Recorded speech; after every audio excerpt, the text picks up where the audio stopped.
o preço teto dele teria de R$ 35, uma taxa de segurança de 119%. A paz amado, hoje estou aqui para gravar mais um vídeo. E o vídeo de hoje vamos falar do Fundo Imobiliário de Papel da Pátria, o HGCR11. Vamos falar das suas principais informações, ler seu relatório gerencial, dar umas olhadas na Word. No final do vídeo eu trago a minha opinião. Lembrando que nada que aparecer nesse vídeo é recomendação nem de compra nem de venda de ativo. E outro, fica aí no vídeo que tem uma mensagem positiva no relatório. Então, sem mais delongas, vamos para o vídeo.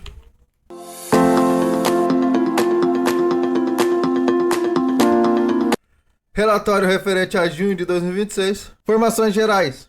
Objetivo do fundo. O fundo tem por objetivo proporcionar a seus cotistas a valorização e a rentabilidade de suas cotas no longo prazo, através de CRI, predominantemente indexado a IPCA, tá? Dezembro de 2009 teve início o fundo. Ele é gerido pela Pátria, administrado pelo Banco Genial. Tem a taxa de administração total de 0,8% ao ano sobre o valor de mercado do fundo. Daqui é um ponto positivo, já que conforme ele fica descontado no secundário, a taxa de administração também cai. Então isso daí é um estímulo a mais do gestor para tentar manter o fundo, a cotação mais bem precificada possível. E aqui o ponto de atenção, a nossa amada e querida taxa de performance. 20% sobre o que exceder de 110% da média do CDI. Aqui, essa taxa de performance, acredito eu que seja um pouquinho mais difícil de bater, já que ele é predominantemente indexado a IPCA. Se ele fosse indexado a CDI, seria mais fácil. O que ele traz o panorama de junho, no cenário macro. Em junho, os fundos imobiliários recuaram novamente, em linha com o movimento de maio. O IFIX registrou queda de 1,21% negativo, fechando o primeiro semestre com alta de 1,46%. Que ele traz o cenário macro, Copom, cenário externo, mas vamos ver direto do HGCR. Ele tem um patrimônio líquido de 1,5 bi com a cota patrimonial de 97,47 e o cota a mercado no fechamento desse relatório fechou a R$ 91,86. Vamos lá na ordem ver quanto que está hoje, no dia que eu estou gravando, no dia 14/7. Ele está R$ 92,50, um PVP de 0,94. Um dividendo yield dos últimos 12 meses de 12,31%. Vacância zerado, já que ele é um fundo de papel, não tem vacância, certo? E a alavancagem dele também está zerada. A liquidez média diária, lembrando que a Word leva em consideração os últimos 2 meses, foi de 3 milhões. Sua variação percentual dos últimos 12 meses está positiva em 7,74%. Sua cotação mínima nos últimos 12 meses foi de 84,89 e sua cotação máxima 99,68. Aqui ele traz o preço teto pelo Gordon ajustado e com a premissa que já está aqui, com crescimento esperado de 4% dos dividendos no ano, desse ano para o ano que vem, ele estaria com preço teto de R$ 122,80, cerca de 32% de margem de segurança. Lembrando que eu não gosto de usar esse método de Gordon ajustado. Primeiro que ele só leva em consideração os dividendos, não leva em consideração como é que está o fundo, que nem aqui. Não é colocar o HCTR, o TOR de 11, desculpa, deve estar com o preço teto lá em cima. Aqui, ó. Peguei o HCTR só para uma comparação. O PVP dele está de 0,16. Segundo o método Gordon ajustado, o preço teto dele teria de R$ 35, uma taxa de segurança de 119%. Então, segundo o método Gordon, estaria em condição de compra. E você teria coragem de comprar HCTR? Então, acredito eu que para os fundos imobiliários, esse método de Gordon aqui possa ser que seja bom, mas não pode ser seu único método de investimento. Tem que levar em consideração o preço teto de Gordon? Pode ser que leve também. Tem que levar em consideração o risco-retorno do fundo, a qualidade do fundo. Então, temos que ficar esperto com isso. Antes de voltarmos para o relatório, eu venho aqui pedir que você se inscreva no canal, deixe o like, ative as notificações e deixe um comentário sobre a Word, que não é uma plataforma minha, mas é do Leonardo Alves, da Geração Dividendos. É um ótimo investidor e um ótimo mentor também. Então, se você ainda não conhece a Word, não conhece o canal do Léo, coloca no YouTube Geração de dividendos, que você vai ver lá. Assiste os 10 primeiros vídeos dele lá, os 10 últimos vídeos. Se você gostar do canal, você se inscreve. Se você não gostar, pelo menos você vai ganhar conhecimento. Então voltamos para o relatório. Ele tem um volume médio diário de negociação no mês de 3,6 milhões. Levando em consideração que o relatório leva só mensal, a order leva em consideração os últimos 2 meses. Então por isso pode estar um pouquinho diferente. Último rendimento por cota, 95 centavos. Tem a reserva acumulada de 67 centavos por cota. Cerca de 104 mil cotistas. Que ele traz uma tabela de sensibilidade. Que ele traz um comentário de gestão. Resultados e rendimentos distribuídos. No mês de junho de 2016, o fundo apresentou um resultado distribuído de 1,10 por cota. E vai distribuir 95 centavos por cota. Que está sendo pago hoje, no dia 14 de julho, o dia que estou gravando esse vídeo. Esse vídeo vai para vocês provavelmente no dia 15. Ele está aqui, 67 centavos de resultado acumulado. E tem a inflação acumulada de 1,60. Joe, qual que é a diferença do resultado acumulado para a inflação acumulada? O resultado acumulado é um resultado que ele já reconheceu como ganho de capital. Ou como receita, né? Os juros pago pelas dívidas. Ele pode distribuir a qualquer hora que ele quiser. Já a inflação acumulada, ele teria que fazer o giro da carteira para destravar essa inflação. Ou seja, os seus títulos de CRI, principalmente o indexado IPCA, está com ganho de capital. Por exemplo, ele custou para o fundo R$10 a título didático, tá? Vamos supor que ele custou R$10 para o fundo. E hoje, esse mesmo CRI, se ele fosse vender, ele conseguiria vender por R$12. Então esses R$2 de diferença ficaria como inflação acumulada. Se ele vendesse esse CRI, aí sim ele conseguiria os 12, 10 retornava para o fundo e os 2 ele poderia colocar na resultado acumulado para distribuir para os cotistas no futuro. Então espero que tenha ficado não tenha ficado muito confuso. Se ficou confuso, deixa nos comentários que eu tento explicar escrevendo de um jeito mais fácil. Então ele tem um total de 2,27 de cota de resultados acumulados, somando a inflação acumulada e o próprio resultado. E aqui é o ponto positivo, a boa notícia do relatório. A gestão projeta elevar o nível de distribuição para R$1 por cota no próximo trimestre. Ou seja, nos próximos 3 meses, pretende pagar R$1 por cota. Ela acredita que possa ser que tenha um novo aumento no último trimestre de 2026, no caso no quarto trimestre. Então, vamos ver se ela vai conseguir cumprir o que ela está colocando no relatório. Acredito que se R$1 por cota nos próximos 3 meses, já é certeza, senão eu não colocaria aqui. E o próximo vai depender do cenário macro. Que é traz resultado da carteira aqui, ó. Carteira encerrou o mês com 98% do patrimônio líquido alocado, sendo 89,6% em CRI e operações estruturadas, com uma rentabilidade média ponderada de 16% ao ano, ou IPCA mais 10% ao ano. Um prazo médio de 3,7 anos e um spread médio de 1,8% ao ano. Ele destaca que a carteira tem 44 CRI e 4 operações estruturadas, sendo 83,3% da carteira indexada a IPCA, com a taxa de IPCA mais 10,1% ao ano, 14,2% indexada a CDI, com uma taxa de CDI mais 3,5%, e 2,4% indexada pré-fixada, com a taxa de 14% ao ano. E tem 0,1% a IGPM. E que ele destaca que o fundo também carrega uma alocação estratégica em fundos de investimento imobiliário, os famosos CRIs, os famosos FIIs, representa cerca de 8,4% do patrimônio líquido. Traz a movimentação na carteira. Ele teve 2 compras. O primeiro, CRI Union, no valor de 16 milhões, a taxa de CDI mais 1,70% ao ano. Isso daqui foi aumento de exposição que já tem na carteira, tá? E o JFL Lorena, cerca de 3 milhões, com a taxa de IPCA mais 10,5%. O IPCA veio acima da taxa média do fundo.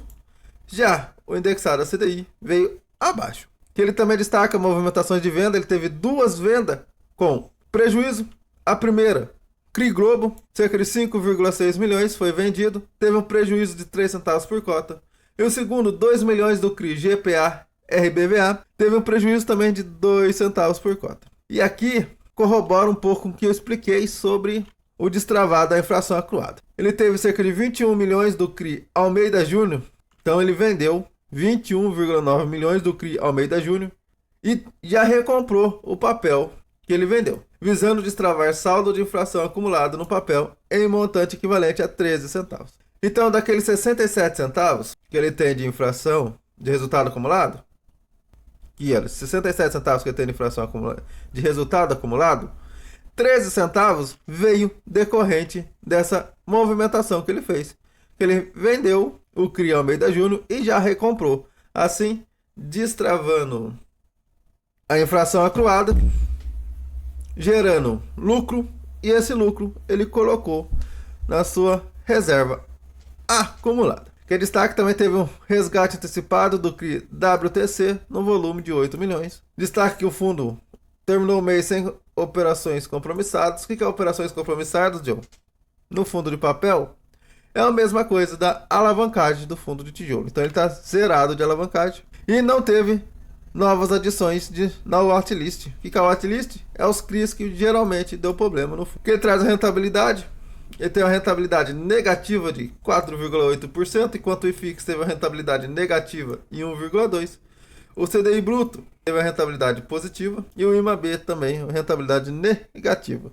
Distribuição por 4,95 centavos, ele vem pagando 95 centavos desde janeiro. Lembrando que ele trouxe no relatório que pretende subir para R$1 nos próximos 3 meses. Aqui a famosa DRE, ele teve um total de receita de 17,6 milhões ou 1,15 por cota. Teve um total de despesa de 1 milhão, cerca de 7 centavos por cota. Ainda teve um resultado financeiro líquido positivo em 2 centavos. E teve um resultado distribuível de 16,9 milhões, cerca de 1,10 por cota. E distribuiu 95 centavos. Ou seja, aumentou sua reserva em 15 centavos. Saindo de 52 centavos para 67 centavos de reserva acumulada. Que sua carteira, 24% é varejo, 18% logístico e 12% shopping. Sua distribuição geográfica, a maioria dos seus CRIs fica lá em São Paulo, cerca de 40% da sua exposição.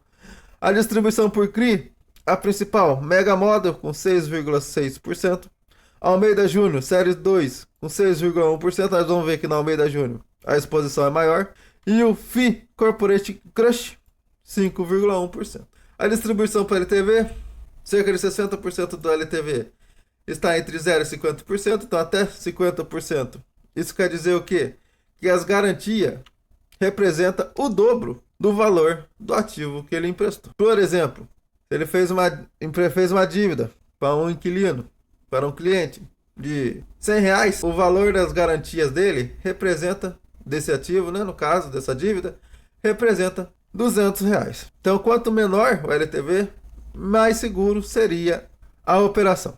Aqui a distribuição por vencimento, cerca de 89% do vencimento dos CRIs é depois de 2030.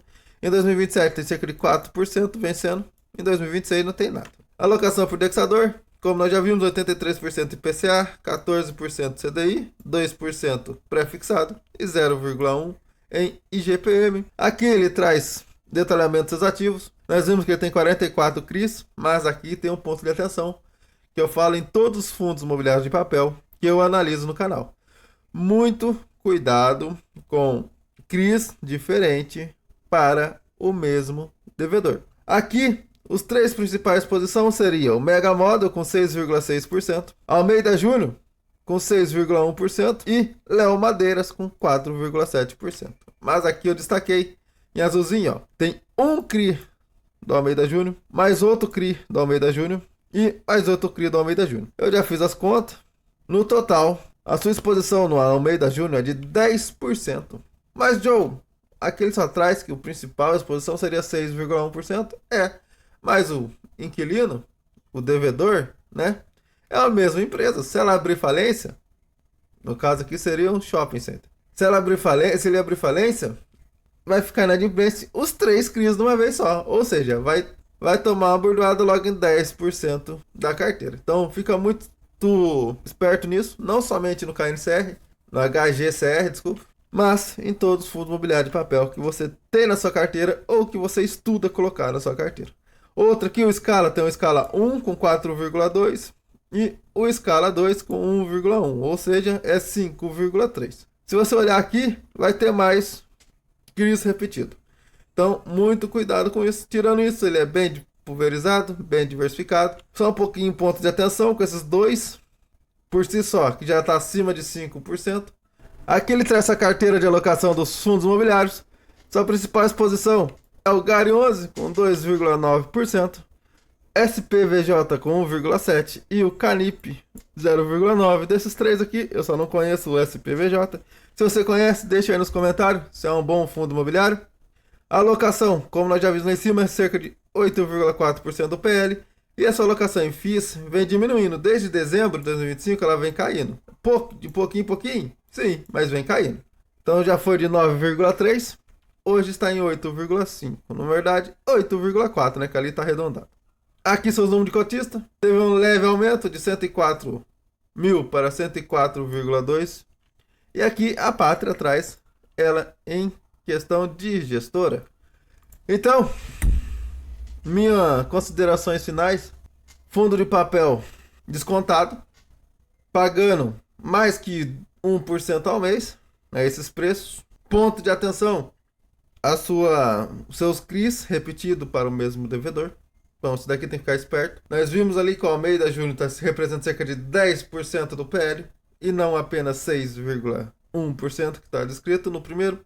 Então, sempre veja isso. Seria uma sugestão para a Pátria, se esse vídeo chegar neles algum dia, colocar não somente os ativos detalhadamente, mas a exposição final por devedor. Ou seja, juntar os 3 CRIs que ele tem da Almeida Júnior num só e colocar lá 10%. E assim fazer em todos os devedores, isso ajudaria um pouquinho nos investidores na hora dos estudos. Mas na minha visão, ótimo fundo. Provavelmente, se eu já não tivesse tanto fundo imobiliário na carteira, colocaria na carteira. Já tive na carteira. Mas na minha visão, tem outros fundos um pouco melhores, em melhores oportunidades. Talvez não tão descontado, mas um pouquinho melhor otimizado no risco-retorno. Bom, esse foi mais um vídeo do canal Dividendos para a Liberdade. Que Papai do Céu abençoe a vida de todos e nunca se esqueça, Jesus te ama e eu também.